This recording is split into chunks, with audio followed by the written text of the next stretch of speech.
Je m'appelle Sarah Coleman et je dois partager quelque chose qui a complètement transformé ma vie. Pendant des semaines, j'ai cherché les mots justes pour raconter ce qui m'est arrivé. C'était une expérience si significative que je ne peux pas la garder pour moi seule. Le 3 avril 2023, j'ai vécu quelque chose d'inimaginable. Pendant 12 minutes, j'étais cliniquement morte. Mon cœur s'est arrêté et mes poumons ont cessé de fonctionner. Pendant ces minutes, je n'ai pas seulement plongé dans l'obscurité. Je me suis retrouvée dans un endroit si réel et intense que j'essaie encore aujourd'hui de comprendre sa signification. Ce que j'ai découvert n'était pas seulement pour moi, mais un message pour nous tous. Permettez-moi de me présenter mieux. Je suis infirmière aux urgences depuis plus d'une décennie. J'ai toujours vu le monde à travers la science et la raison, en me concentrant sur ce qui est tangible. Aux urgences, j'ai été témoin de tant de souffrances, que de la force humaine incroyable. Si quelqu'un m'avait dit il y a 1 an que je serais ici à raconter une histoire de mort, de résurrection et d'un message direct de Jésus-Christ, j'aurais trouvé cela absurde. Ce matin-là a commencé normalement. J'ai décidé de courir tôt pour clarifier mon esprit. Les rues du quartier étaient tranquilles, une légère brume flottait dans l'air et j'appréciais le froid en courant. J'ai regardé l'horloge, 5h12 du matin. Tout semblait normal. Jusqu'à ce que, en un clin d'œil, tout change. Je ne me souviens pas de l'impact, mais j'ai appris plus tard qu'un conducteur distrait par son téléphone a renversé alors que je traversais la rue. En un instant, j'étais vivante, courant tranquillement. L'instant d'après, seulement l'obscurité, et c'est dans cette obscurité que j'ai découvert que la ligne entre la vie et la mort est plus ténue et extraordinaire qu'on ne l'imagine. Je m'attendais à ne trouver que le vide et le silence de la mort. Mais j'ai fini par découvrir un endroit plus incroyable que tout ce que j'avais jamais imaginé. La première chose qui m'a impressionnée était la lumière. Ce n'était pas comme rien de ce que nous connaissons, ni soleil, ni lampe. C'était quelque chose de totalement différent, pur, accueillant et vivant. Elle m'enveloppait complètement, non seulement illuminant l'espace autour de moi, mais apportant une paix si profonde qu'elle surpassait tout ce que j'avais vécu. C'est difficile à expliquer, mais cette paix était une absence totale de peur, d'anxiété, de douleur ou de tristesse. C'était comme si tout le poids que j'avais porté pendant la vie avait simplement disparu. Pour la première fois, je me suis sentie vraiment chez moi, complète et légère. Alors que j'essayais de comprendre cette merveille, j'ai commencé à voir des couleurs, des tons vibrants que je n'avais jamais vus auparavant. L'air semblait pulser avec énergie, vivant avec une sorte de musique, Ce n'était pas un son venant d'un endroit spécifique, mais une symphonie de joie et d'amour qui remplissait chaque recoin, comme si le bonheur lui-même était devenu musique, et m'enveloppait en vagues. C'est alors que, au milieu de cette lumière accueillante, j'ai vu quelqu'un s'approcher, c'était mon père. Mon cœur a presque cessé de battre. Il était décédé quand j'étais adolescente, mais il était là, devant moi, jeune et en bonne santé, comme si le temps n'avait pas passé. Son sourire était exactement comme je m'en souvenais, mais il y avait quelque chose de différent en lui maintenant. Une pureté, un éclat que je ne sais expliquer. « Sarah ?» Il a dit d'une voix pleine d'amour, « Tu n'as pas besoin d'avoir peur. Il t'attend. » Avant que je puisse organiser mes pensées ou dire quelque chose, il a tendu la main et a pris la mienne. À ce moment-là, c'était comme si toutes les questions que j'avais toujours voulu poser étaient répondues, sans un seul mot. Que voulait dire mon père par « il t'attend » ? La réponse changerait non seulement ma vie, mais ma compréhension de tout ce qui existe. J'ai ressenti une connexion si forte avec mon père. Une paix profonde et réconfortante. « Il y a quelque chose que tu dois voir », a-t-il dit. À ce moment-là, la lumière autour de nous est devenue plus intense, comme si elle avait un but. C'est alors que j'ai vu Jésus. C'est presque impossible de le décrire. Ce n'était pas comme dans les peintures ou les livres, c'était à la fois humain et divin, avec une présence unique que je n'avais jamais ressentie auparavant. Son amour était quelque chose que l'on pouvait sentir dans l'air, remplissant tout l'espace, et son pouvoir était indéniable. Quand il m'a regardé, ses yeux ont atteint mon âme, voyant non seulement qui j'étais à ce moment-là, mais qui j'avais été et qui je serais encore. C'était comme s'il comprenait chaque petit morceau de moi. Le bon, le mauvais, le caché et le pardonné. Je suis tombée à genoux, non par peur mais par une révérence profonde, une humilité qu'il est même difficile d'expliquer. Sans rien dire.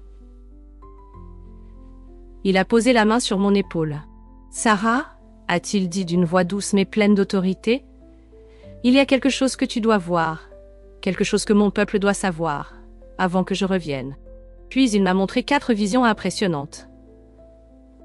La première s'appelait la grande distraction. J'ai vu des gens partout hypnotisés par des téléphones portables, des tablettes et des écrans, des familles assises ensemble, mais sans parler, des amis côte à côte plus intéressés par les réseaux sociaux que les uns par les autres. C'est ainsi que l'ennemi travaille, a expliqué Jésus. Il garde tout le monde distrait avec des choses passagères faisant oublier ce qui est éternel. Dis à mon peuple de se réveiller et de tourner son cœur vers moi. La deuxième vision était la grande tromperie. J'ai vu des gens hypnotisés par de belles lumières et des voix dans le ciel. Des êtres charismatiques sont apparus parlant de paix et d'unité.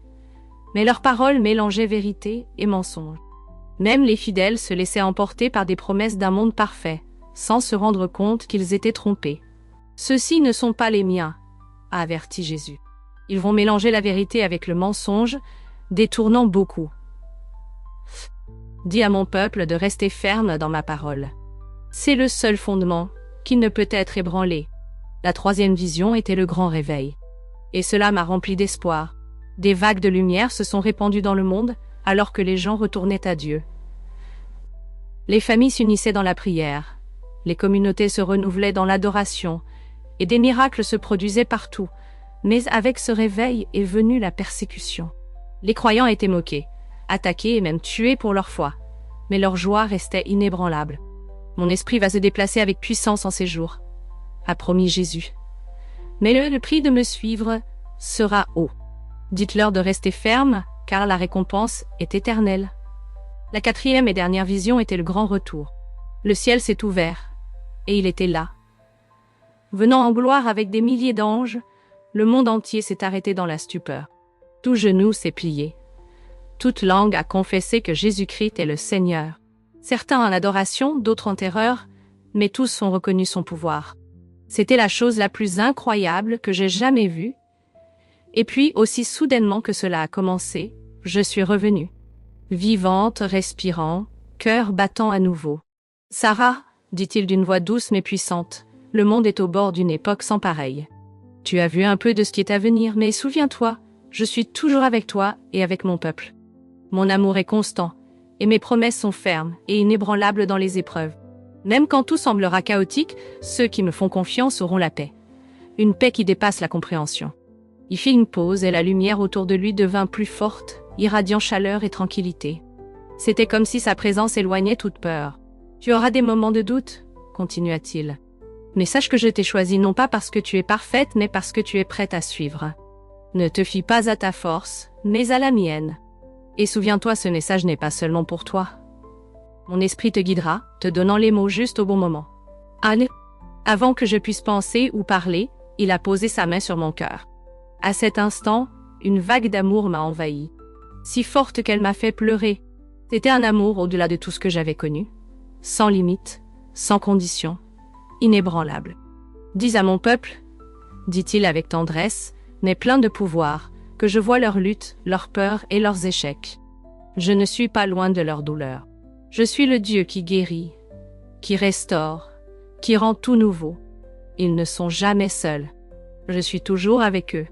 Ce qui s'est passé après cette expérience a transformé non seulement ma vie, mais celle de tous ceux qui ont entendu mon témoignage. Alors Jésus a dit, « Sarah, retourne, dis que je reviendrai bientôt. » En un éclair, je suis revenue, d'abord ressentant une douleur à la poitrine et un manque d'air. J'ai ouvert les yeux et j'ai vu les ambulanciers soulagés, chuchotant. Elle est revenue. Ma récupération de l'accident a été inexplicable pour les médecins, mais je connaissais la vérité. À l'hôpital, j'ai repassé chaque moment. Mon Père, Jésus, les visions. Je savais que je devais partager. Certains ont écouté avec admiration, d'autres avec doute. Jésus m'avait déjà averti à ce sujet. Mon expérience n'était pas seulement une histoire de mort et de retour à la vie. C'était un avertissement urgent et un message d'espoir. Le temps approche et chacun de nous a un choix à faire. Les distractions du monde peuvent nous aveugler, mais l'amour de Dieu reste constant, nous appelant à revenir à lui. N'attendez pas qu'il soit trop tard. Le plus grand réveil de l'histoire arrive et vous êtes invités à en faire partie. J'espère que ce message a touché votre cœur et inspiré votre foi. Commentez foi renouvelée ci-dessous et partagez cette vidéo avec des amis.